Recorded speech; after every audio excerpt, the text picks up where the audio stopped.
Hello and welcome to this, the first of 4 video lectures about the human value of liberty. It is called 3 Miracles and explores the question, how is it that we are here? Notice that the question posed is, how is it that we are here? Not why are we here? That why question is arguably the most interesting question ever asked. It has occupied the attention of theologians and philosophers down the ages. Why are we here is a very difficult question, and different people come to different conclusions. The how is it that we are here question is much easier, and we can come to a definitive answer. We are here because of 3 discontinuities.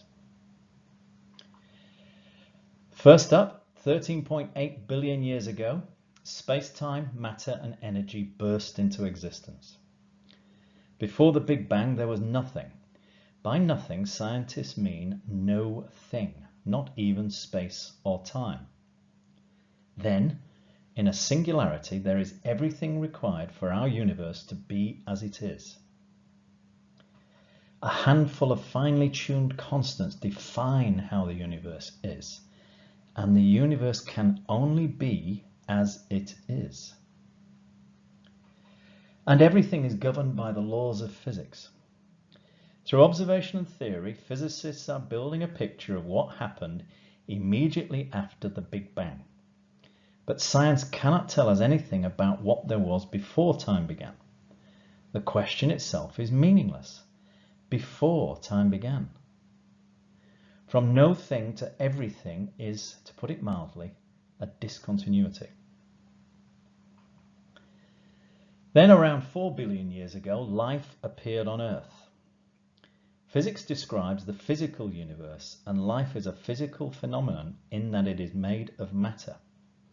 But life is also different because of the information processing that is at the core of all living things. The laws of physics do not allow for the information processing, DNA, of genes. We study life as biology, not physics. Now there are cells, reproduction, ecologies, that's the interdependencies of different organisms, and evolution. Sterile stardust spontaneously coming to life is another discontinuity of cosmic significance. Thirdly, more recently, humans gained consciousness. Modern humans, Homo sapiens sapiens to be exact, appeared on Earth around 200,000 years ago. Already using fire and tools, the gaining of actual consciousness by humans is hard to pin down exactly. And was it all at once, one at a time, iterative? We don't know. But cave art is a good marker because only a conscious being can imagine and produce art.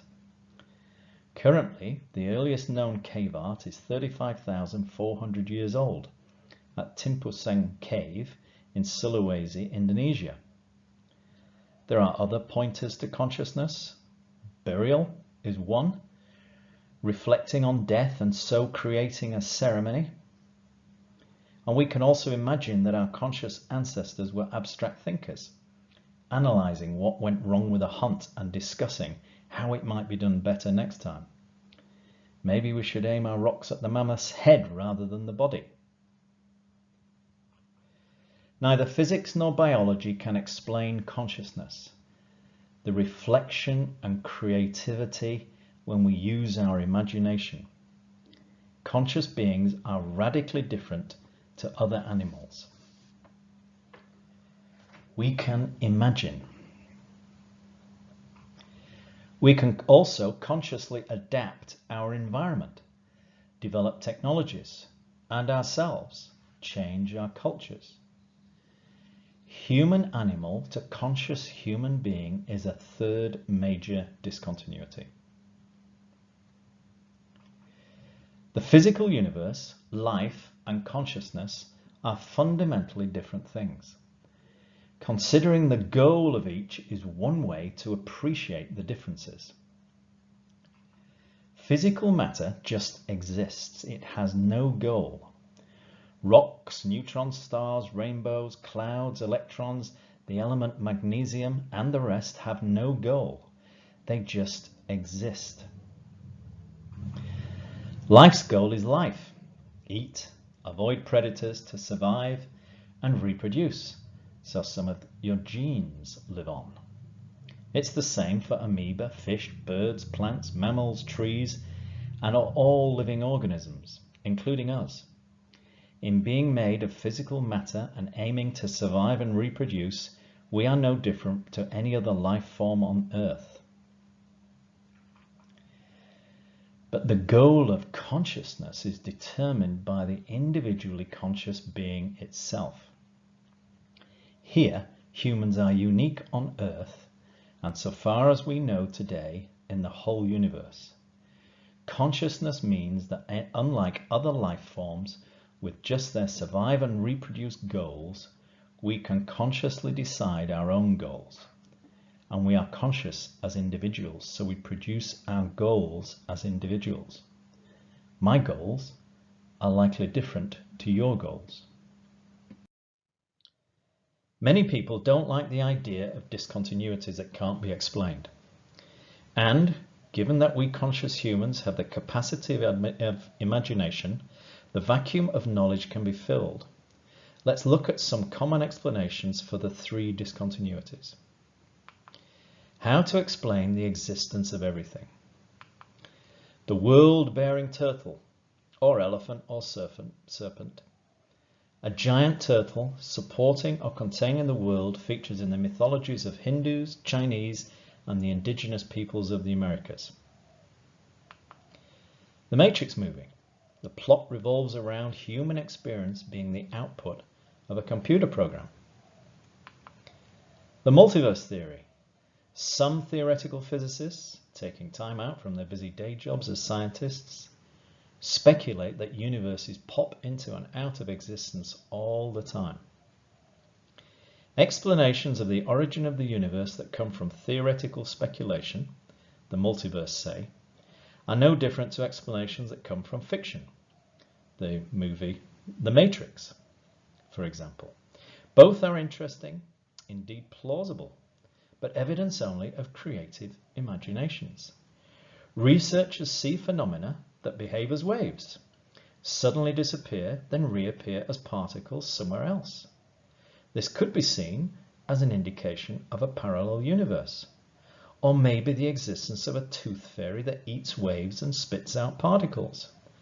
But it is scientific evidence for neither. How to explain the appearance of life on Earth? Basic science tells us that sterile stardust springing spontaneously to life is impossible. The God Delusion by Richard Dawkins tells us to just change that awkward word a little to improbable, then wait. And if we wait long enough, even the most improbable things happen.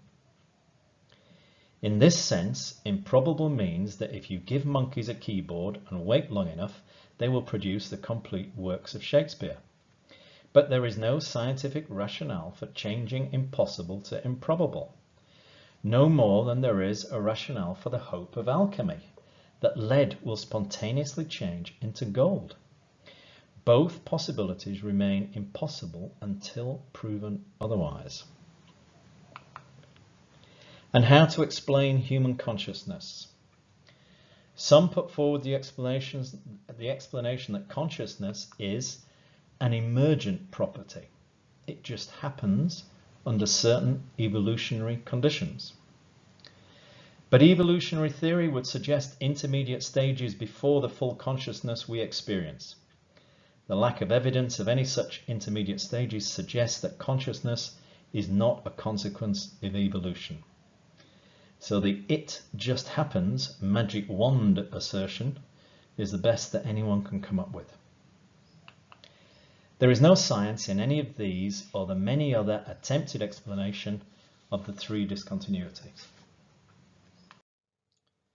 In the absence of scientific explanations, there is faith. That is, an argument from authority, not science, a revealed truth. To illustrate, let's consider an example of a natural process, that is something understandable through science, and a revealed truth. Insects called water boatmen can walk on water because the surface tension of water molecules is strong enough to hold their weight. It is a natural phenomenon. You can learn why it happens and even review the calculations. It's chemistry. Compare that to the story of Jesus having walked on water. The surface tension is not strong enough. Science cannot be used to explain this. So the story arises from a belief that he's the Son of God. It's faith in a revealed truth, an argument from authority, in this case, the Bible. So science explains how water boatmen walk on water, whereas it is faith in the revealed truth of the Bible that brings believers to believe that Jesus walked on water. Theists have faith in the existence of God. Theism is belief in God. They believe that these three discontinuities that we're discussing are necessarily inexplicable discontinuities. That is, we can't explain them because we cannot know the mind of God. But they can't scientifically prove the existence of God. Theists believe in past revelation from God, for example, in the Bible. New atheists have faith in the future discovery of evolutionary processes. They believe that these three discontinuities that we're discussing here are currently inexplicable discontinuities, which science will be able to explain one day. But they can't travel to the future and back to show how their hopes are fulfilled. New atheists hope for future revelation from science, discovery of natural mechanisms. Today, the existence of everything, the appearance of life and human consciousness cannot be explained by science, something not the result of a natural process we call a miracle. Some other conclusions we can draw around science and faith. If creation myths are shown to be incorrect by science, for example, by discovering fossils older than the myth gives for Earth's age, that is not proof of the absence of a creator.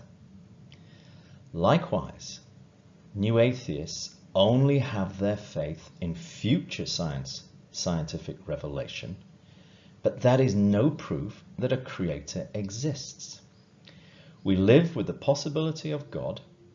There's no way to prove it either way, and we have intellects that give us understanding through science. So how is it that we are here? We humans are here because of the three discontinuities that science cannot explain. We contemplate them through faith, the three miracles. Thank you for watching. The next in the series, Understanding Ourselves Through Our Human Values, is the second of 4 video presentations about the human value of liberty. It is called Mind and explores the question, do you have free will? It can be found at www.conservatus.com, where there's reasoning that resonates. Conservatus, keep safe, intact, save from danger our human values.